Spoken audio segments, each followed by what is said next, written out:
How to use NordVPN DNS servers on Linux. Here's how to change your DNS servers on Linux.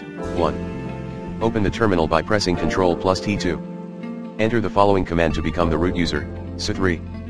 Once you've entered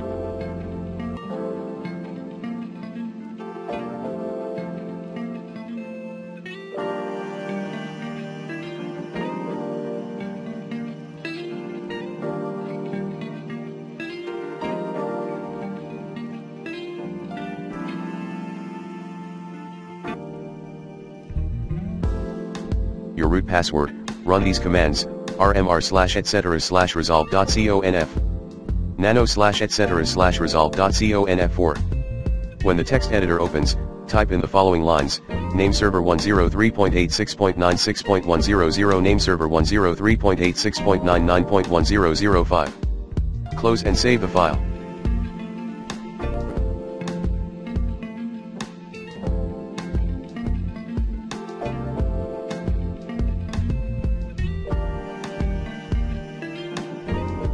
You can do so by clicking Ctrl plus X and pressing Y. Continue typing in the terminal, shatter plus I/etc/resolve.conf. Reboot now. That's it. You are now using NordVPN DNS servers.